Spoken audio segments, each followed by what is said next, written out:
오늘 우리에게 주시는 하나님 말씀은 시편 37편 1절에서 11절까지 말씀입니다. 구약성경 시편 37편 1절에서 11절 말씀 한 절씩 교독을 하시겠습니다. 악을 행하는 자들 때문에 불평하지 말며 불의를 행하는 자들을 시기하지 말지어다. 그들은 그와 같이 속히 멸망을 당할 것이며 푸른 채소와 같이 생산할 것이므로다. 여호와를 의뢰하고 선을 행하라. 땅에 머무는 동안 그의 성실을 먹을거리로 삼을지어다.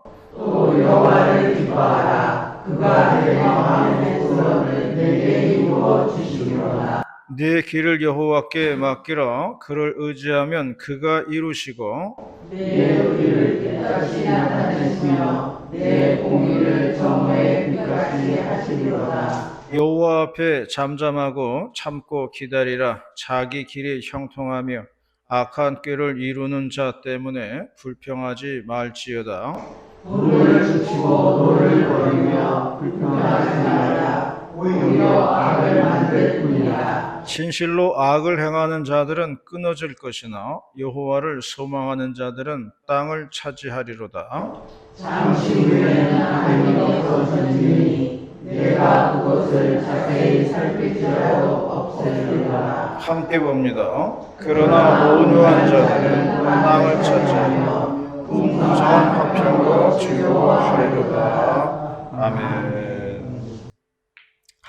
지난 주에는 제가 집에를 가는데 엘리베이터를 타려고 이제 하는데 엘리베이터가 점검 중이라고 그렇게 돼 있더라고요. 저희 집이 13층이거든요. 이제 이걸 걸어서 올라가야 되는 겁니다. 계단으로 13층 올라가는데 한참 가더라고요. 거물대리에서 마성 가는 기분이더라고요. 올라가면서 구경 많이 했어요. 계단 올라가면서 계단 보니까 계단에 웬 자전거들이 이렇게 많은지, 그 계단에다가 그런 거 놓지 말라고 이렇게 인쇄물도 붙여 놨더구만. 그 안에 뭐 자전거 이런 게 많이 있어요. 아랑곳하지 않고 그냥 뭐 갖다 놓더라고요. 어떤 집은 보니까 문 앞에다가 그 신발장도 내놓고 살더라고요. 신발장 보통 안에 있는데 밖에 내놓고 이렇게 살더라고요. 그래서 아마 그 실내는 아마 그 거실로 쓰는 모양이에요. 그런 집도 있더라고요. 그래서 이런 구경 저런 구경 다 하고 이제 13층까지 도달했어요. 그러니까 다 올라오니까 점검 끝났습니다 그러더라고요. 열 받지요. 하지만 그럴 때마다 우리가 긍정적인 생각을 가져야 돼요. 항상 긍정 마인드를 가져야 됩니다. 그래서 제가 생각해 봤어요. 야, 하나님께서 요즘 내가 운동을 안 하니까 이렇게 운동을 다 시키시는구나. 다리 운동 잘 되더라고요. 뭐 다리가 뻐근할 정도니까. 야, 그동안 운동을 안 했더니 하나님이 이런 식으로 운동을 다 시키시는구나. 그런 생각을 했어요. 진짜 뭐 운동할 시간 없다고 그런 사람 뭐 계단만 오르락 내리락 해도 되겠더라고요. 매사에 긍정적인 마인드가 필요하다 하는 것입니다. 기도문을 모은 책이 있는데 제가 읽어보니까 그런 내용이 있어요. 제목이 뭐냐면은 늙어가는 나를 위한 기도. 그게 제목이에요. 들어보면은 공감되는 내용이 있더라고요. 오 주님, 내가 하루가 다르게 늙어가고 있다는 것, 언젠가는 노인이 된다는 것을 당신이 더 잘 아십니다.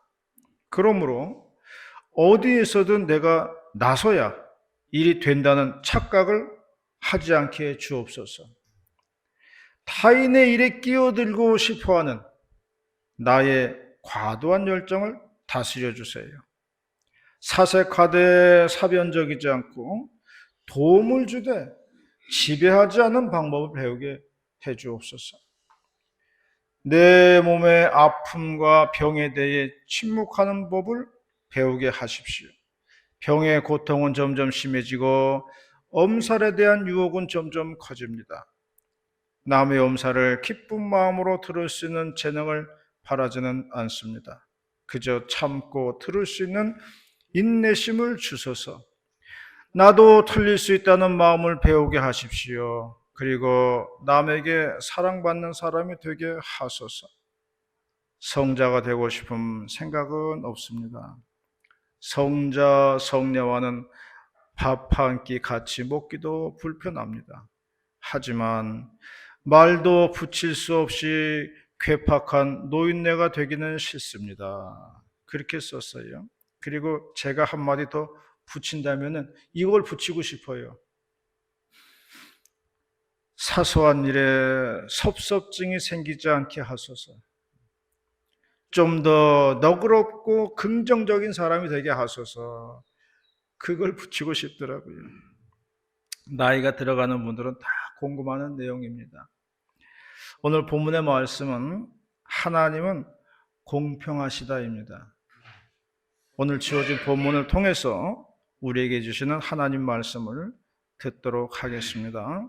첫 번째로 말씀하는 것은 악한 자들 때문에 불평하지 말라는 것입니다. 1절 말씀 다 같이 봉독합니다. 1절 말씀 시작.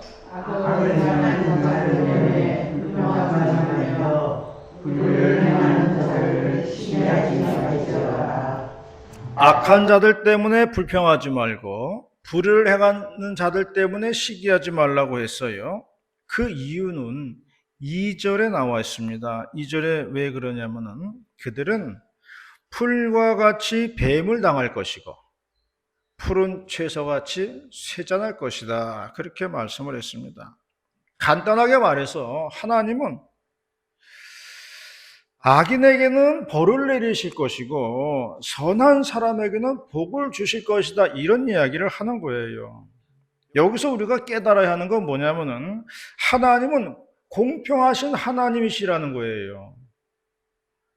하나님께서 공평하신 분이라는 것을 우리가 믿는다면요, 우리가 사람 때문에 시험 들고 사람 때문에 괴로워할 일이 없다는 겁니다. 어느 동네에 부처님 같은 분이 한 분 계셨다고 그래요.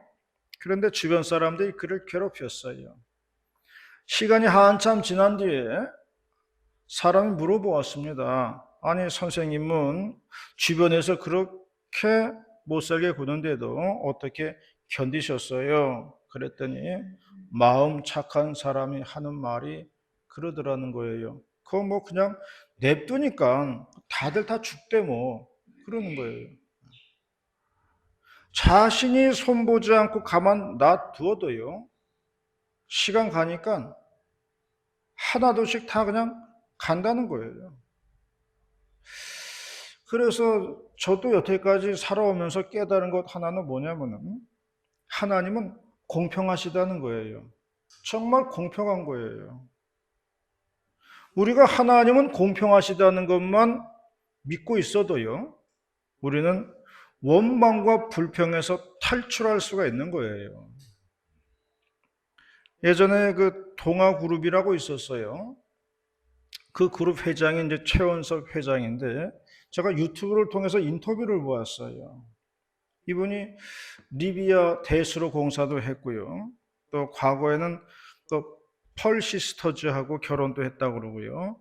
나중에는 미스 코리아 출신 아나운서하고도 결혼했다고 그래요. 근데 지금은 이분이 이제 암 말기라고 그러고요. 이제 사실 날이 얼마 안 남았다고 그러더라고요. 이 얼굴을 보니까 과거에는 아주 샤프한 이미지였는데 이제는 동네 그냥 할아버지 모습이더라고요. 이제 연세들이 들었으니까요. 이분이 한때는 한국 재계 랭킹 10위 안에 들은 그 그룹을 일군 사람이에요. 그런데 지금은 그룹이 다 이제 공중분해가 돼가지고 없어졌죠. 아무것도 없는 그런 신세가 되었습니다. 그러니까 그야말로 인생의 천당과 지옥을 왔다 갔다 한 사람이에요. 이분이 마지막에 이런 말을 한 게 인상에 남더라고요.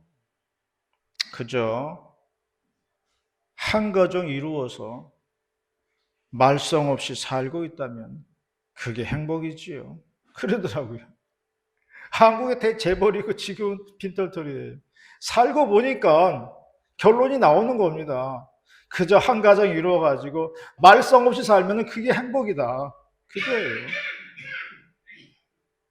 재벌도 해보고 빈털터리 돼보니까 인생에서 그저 말썽 없이 그냥 이렇게 조용하게 사는 것도 복이더라. 그런 이야기예요. 그 말 듣고 저는 위로를 받았습니다. 아, 이름 없이 빚도 없이 사는 것도 나쁜 건 아니구나. 그런 거예요. 꼭 이름 석자를 남겨야 되는 건 아니구나. 그런 생각을 했어요. 하나님은 공평하시다는 겁니다. 그걸 우리가 믿으면은 우리 입에서 불평이 사라지게 된다는 것이죠. 불평이 사라지면은 감사가 찾아오게 된다는 것입니다. 탈무드에는 이런 이야기가 있어요. 뱀과 이제 꼬리에 대한 이야기인데, 뱀의 꼬리가 머리한테 불만을 얘기했어요. 아니, 나는 왜 항상 네 뒤만 졸졸 쫓아다녀야 되는 거야? 나도 머리가 돼보고 싶다. 그랬어요. 그랬더니 머리가 하는 말이, 아니, 너는 눈도 없고 판단할 머리도 없잖아. 그렇게 얘기했어요. 근데 꼬리는 자꾸 고집을 부렸어요. 자기가 머리 역할을 하겠다 그랬습니다. 그래서 머리하고 꼬리가 서로 역할을 바꿔보았다는 거죠. 꼬리가 앞장을 서서 가는데 눈이 없으니까 가시덤불로 들어갔다가 뭐 진흙탕으로 들어갔다가 불구덩이로 들어갔다는 거예요. 아무리 빠져나오려고 해도 나올 수가 없었다 하는 겁니다. 그래서 결국 불에 타 죽었다고 하는 그런 이야기인데요.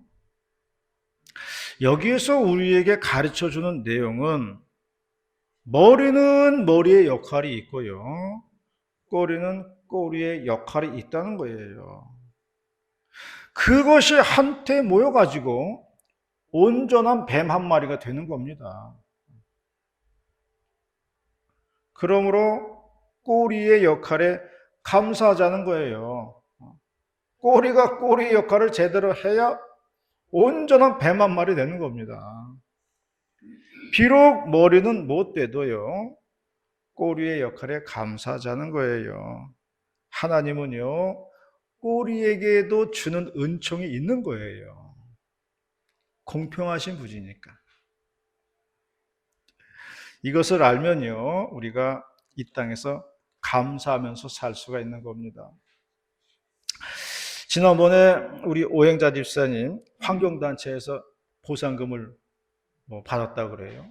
그래가지고 그 말 들으니까 되게 부럽더라고요. 왜냐하면 우리는 다 떨어졌거든요. 그때 제가 깨달은 게 있어요. 야, 우리가 아픈 사람을 부러워할 때가 다 있네. 그런 생각이 들더라고요. 우리가 아픈 사람을 부러워하더라고요. 그때 보니까. 물론 건강하니까 감사하고 좋은 거예요. 그런데 제가 깨달은 건 뭐냐면은 아픈 사람도 받는 은총이 있구나. 그거예요. 아픈 사람이 받는 은총이 있더라고요. 하나님이 공평하시다는 거예요. 아픈 사람에게도 주는 하나님의 은혜가 있는 거예요. 아픈 사람이 받는 축복입니다. 그런 게 없다면요, 우리가 살아갈 수가 없는 거죠. 그러므로 우리가 하나님의 공평하심을 믿으시기를 바랍니다. 불평을 버리고 악한 자들을 시기하지 마시기 바랍니다. 하나님의 장부책에는 다 메모가 되고 있는 거예요.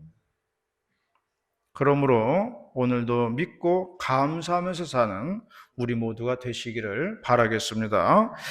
두 번째로 말씀하시는 것은 성실을 식물로 삼으라 말씀했습니다. 3절 말씀을 다 같이 봉독합니다. 3절 말씀 시작. 여호와를 의하고 선을 행하라. 땅에 머무는 동안 그의 성실을 먹을거리로 삼을지어다. 요즘 성경에는 성실을 먹을거리로 삼으라고 했지만은 옛날 성경에는 성실을 식물로 삼으라 그렇게 되어 있습니다. 성실하게 살라는 것이죠. 신약 성경에는 이런 말씀이 있어요. 작은 일에 충성하는 자는 큰 일에도 충성된다. 그런 말씀이 있어요. 작은 일에 성실한 사람은 큰 일에도 성실하게 되어 있다는 겁니다. 그러나 작은 것에 불충성하는 자는 큰 일에도 불충성하게 되어 있다는 거예요. 4절 말씀이 그 성실의 결과물이 되겠습니다. 4절 말씀 뭐라 그랬냐면 그가 네 마음의 소원을 이루어 주시리로다 말씀했어요. 하나님이 우리의 소원을 이루어 주신다고 했습니다. 그런데 그 바탕에는 우리의 성실한 노력이 들어가야 한다는 것을 말해주고 있는 거예요. 한강물이 제 아무리 노도같이 흘러내려가도요, 물을 끌어올리고 내 집 앞에까지 수도관을 끌어놓아야 우리가 물 한 모금 마시고 살 수 있는 거거든요. 흘러가는 강물 아무리 쳐다보고 있어도 그 물은 내 것이 될 수가 없는 거예요. 우리의 수고가 들어가야 된다는 말이지요. 강가의 바람이 아무리 잘 불어도 나무로 배를 만들고 돛을 올려야 배가 움직이는 겁니다. 그래야 강을 건너갈 수 있어요. 우리는 우리 손의 성실을 소홀히 여기면 안 됩니다. 우리의 성실이 기적을 만든다는 것을 믿으시기를 바랍니다. 하늘은 스스로 돕는 자를 돕는다고 했어요. 하나님이 역사하시는 기적도 우리의 작은 충성인 성실에서 나온다는 것을 잊으면 안 된다는 겁니다. 예수님의 비유 중에 달란트 비유가 있어요. 어느 사람이 먼 길을 떠나가는데 한 종에게는 5달란트, 또 한 종에게는 2달란트, 그리고 다른 종에게는 1달란트 주고 떠났다는 거죠. 5달란트 받은 사람은 열심히 장사해서 5개를 남겨가지고 주인에게 주었습니다. 2달란트 받은 사람도 열심히 장사해서 2달란트를 주인에게 주었습니다.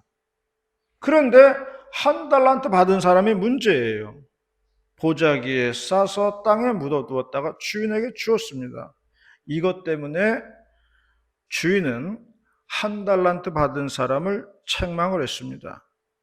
주인이 말하는 건 뭐냐면은 1달란트의 소중함을 알라는 거예요. 1달란트의 소중함을 알아야 된다는 겁니다. 천리길도 한 걸음부터라고 그랬어요. 1000달란트도요, 1달란트부터입니다.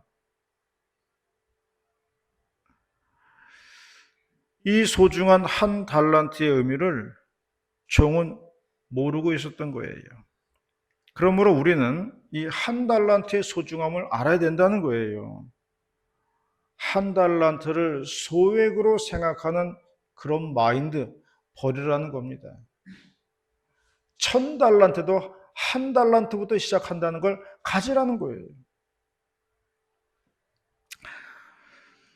그 받은 1달란트를 성실의 도구로 삼으라는 거죠. 100달란트도 1달란트부터고요. 10,000달란트도 1달란트부터 시작한다는 것을 알아야 된다는 겁니다.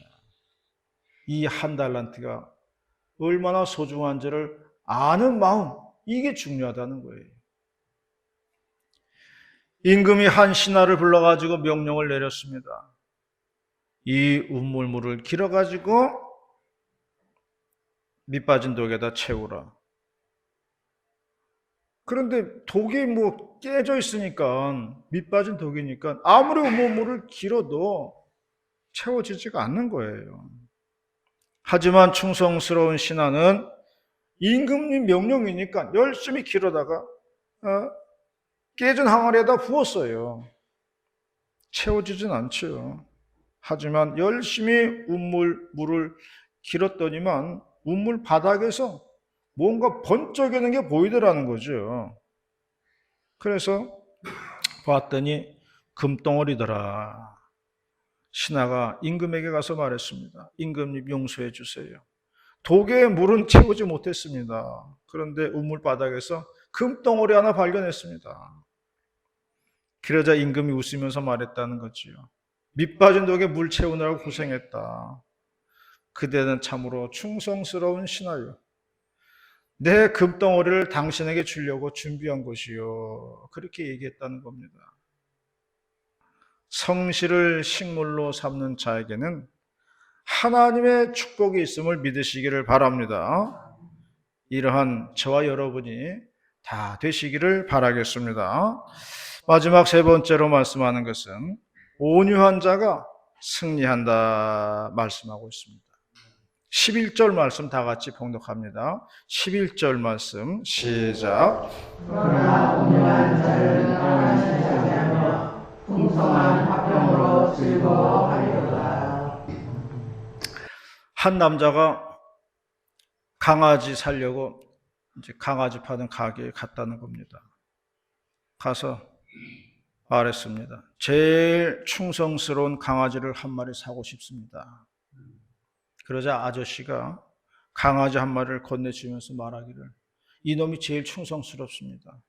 왜냐하면 4번 팔았는데 4번 다 다시 돌아왔습니다. 그러더라는 거예요. 우리가 예수님 따르면 온유한 심령이 됩니다. 그래서 온유한 자들에게는 평화가 있다고 했습니다.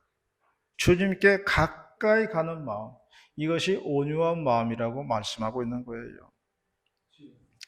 어제는 그 대전에서 이제 결혼 예식이 있어가지고 가는데 이정표에 경부고속도로 대전 방향 딱 있더라고요. 그러면 운전자는 당연히 대전 가는데 경부고속도로 대전 방향이면은 당연히 뭐 글로 가야 되는 겁니다. 그런데 내비는 자꾸 더 가라는 거예요. 그래서 갈등이 생기더라고요. 분명히 대전 가는데 경부고속도로 대전이면 당연히 핸들을 글로 돌리는 건 당연한데 내비는 자꾸 더 가라 그러니까 갈등이 생겨요. 그래서 내비를 무시하고 눈앞에 보이는데 경부고속도로 대전 방향으로 틀었거든요. 틀자마자 앞불사 경부고속도로 공사 중이에요. 차들이 엄청 막히더라고요. 엄청 막혀요. 그제서야 깨달았습니다. 내비가 자꾸 더 가라는 이유가 있었구나. 괜히 그런 게 아니었구나. 나는 도로사정 모르지만은 내비는 도로사정 알고 있는 거예요. 내비 말을 듣고 갈 걸 하면서 껄껄껄 그리고 갔다는 거예요. 마찬가지로 하나님께서는요, 나보다 나를 더 잘 알고 계세요. 그러므로 우리는 하나님의 처분에 맡겨야 된다는 거예요. 하나님의 처분을 믿어야 된다는 겁니다. 왜냐하면 나보다 나를 더 잘 아시기 때문에 우리는 하나님의 처분의 손길에 맡겨야 되는 거예요. 그리고 믿고 맡기고 기다려야 되는 거예요. 우리는 내 인생의 앞날을 모르지만은 하나님은 이미 다 알고 계시잖아요. 그러므로 그분에게 맡기고 기다리라는 거예요. 마태복음 11장 29절에는 말씀했어요. 나는 마음이 온유하고 겸손하니 나의 멍에를 메고 내게 배우라. 그리하면 너희 마음이 쉼을 얻을 것이다 말씀했습니다. 어느 목사님이 글을 쓰셨는데 제목이 뭐냐면은 교인들이 나의 스승이다. 그게 제목이에요. 그래서 읽어봤더니 오래전부터 이제 긴밀한 관계를 갖고 교제를 하는 스승이 계신데 이분은 절대로 남을 가르치려 들지 않는다는 거예요. 그 대신 같이 밥 먹으면서 제자들의 얘기를 잘 들어주신다는 겁니다. 그러니까 만나는 사람이 마음이 편하더라는 거예요. 자꾸 이제 가르치려고 들고 자꾸 해답을 주려고 그러고 결정을 내리려고 그러면요. 이게 거기서 이제 주종의 관계가 형성이 된다는 거예요. 한 사람은 가르치려고 그러고 한 사람은 받아들여야 되니까 주종 관계가 되는데 만나서 들어주고 공감해주고 이야기해주고 그러면 평등한 관계가 되면서 관계가 편해지더라는 거예요.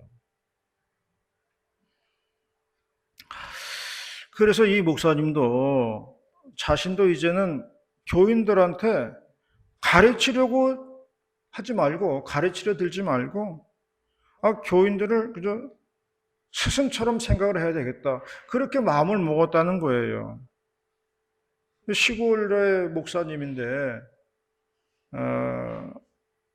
아주 훌륭한 생각이라는 그런 마음이 들었습니다. 예수님의 비유에서도 많은 부분이 농사에 대한 비유가 있잖아요. 그러므로 씨를 뿌려본 경험이 없으면 씨 뿌리는 비유를 알 수가 없다는 거죠. 추수를 해보지 않고서 알곡과 가라지의 비유를 이해하기 어렵다는 겁니다. 하지만 교인들은, 물론 시골 교인들이지만은 이미 삶 속에서 다 그걸 아는 거예요. 깨달은 거예요. 씨 뿌리면서 씨 뿌리는 비유를 아는 거고, 추수하면서 알곡과 가라지를 삶 속에서 이미 해석을 해버린 겁니다. 깨달은 거예요.